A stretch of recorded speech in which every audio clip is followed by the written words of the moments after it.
a nice afternoon creative walk. The weather is cooler in temperature. This probably has a lot to do with the hurricane that's off the coast of the eastern seaboard there. So I want to just make it quick. Don't worry, this is not going to be a long one, but it's going to be an interesting one. I'm going to talk about the difference between discipline and consistency. Discipline and consistency. Okay. And here's what you want to understand in simple terms is that discipline is like the spark, but consistency is literally the engine that keeps going and going and going and going. And quite honestly, it all boils down to, having that consistent showing up, like being able to show up consistently over and over again. That's so important. So, a lot of people say, well, I want more discipline, and they want to be at the goal of discipline. And to get to the goal of discipline, you have to work with consistency. Discipline is something that is this internal drive, right? It's that internal drive that we have. But consistency is what keeps the engine going, being able to show up on time, being able to show up all the time. I think what tends to happen is human beings can be their own worst enemy. Change frightens the crap out of people. When it comes to change connects to uncertainty, and people don't like uncertainty. They don't want to put themselves out there unless they're a curious type of person, a person that can bring themselves to a point of curiosity. That's a good thing. But when it comes down to it, it's about showing up all the time, being able to show up consistently. And a lot of people have a lot of fears, a lot of blocks, a lot of points of view, a lot of narratives. We let everything get in the way. That's really what it is. Like, we get in the way. We let things get in the way. We get in the way of ourselves, if you think about it that way. And the difference between consistency and discipline, people don't like the word discipline. Let me just explain. Okay, let me explain why.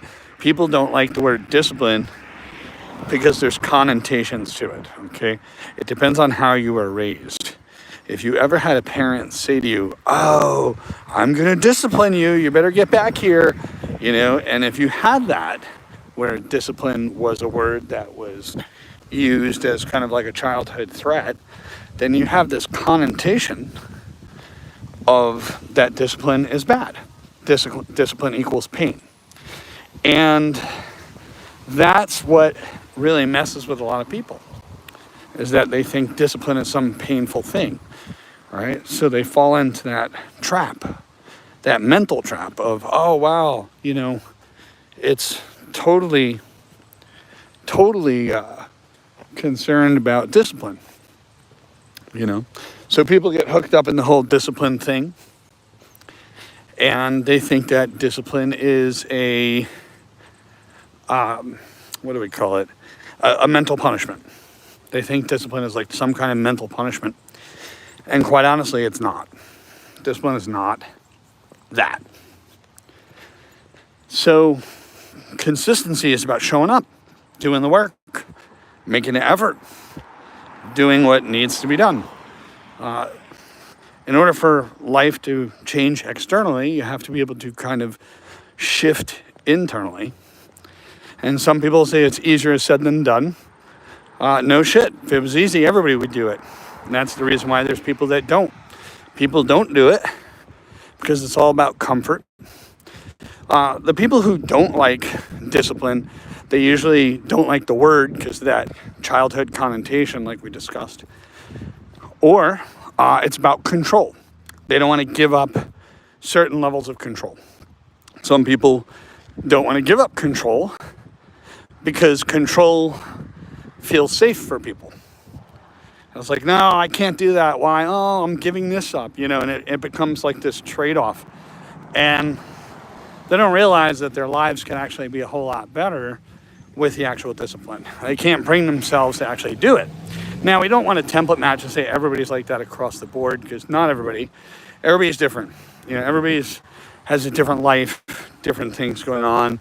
Not everybody's cut from the same cloth.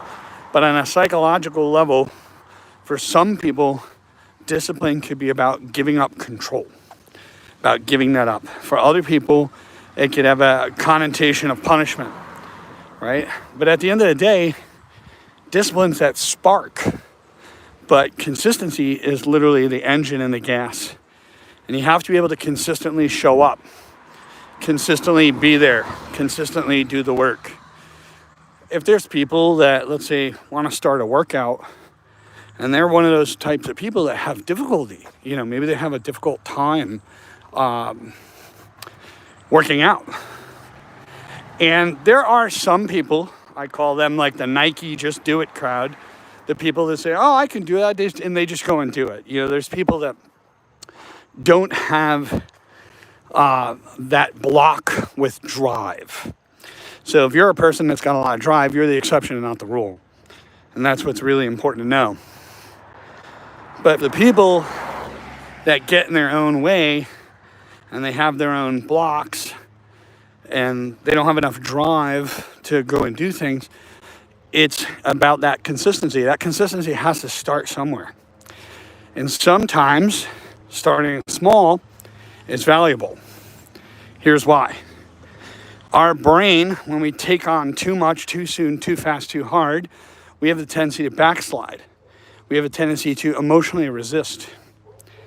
And as a result of that emotional resistance, that resistance stops us from getting any kind of traction. Okay? So when it comes down to it, we have to be able to start somewhere. And if a person wants to maybe get into better physical activity, physical health, it's like you could go run a marathon the first day if you're that type of person. You're the just do it Nike type of person. The one that doesn't have a problem with drive. Great. You're the exception, not the rule. But for the people that have those blocks,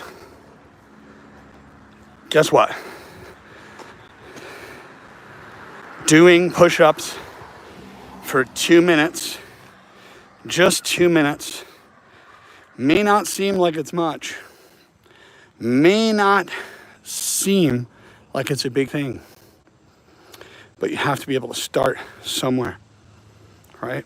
You have to be able to do that. And that's what it's all about. So that's what I'm going to say, and we're done.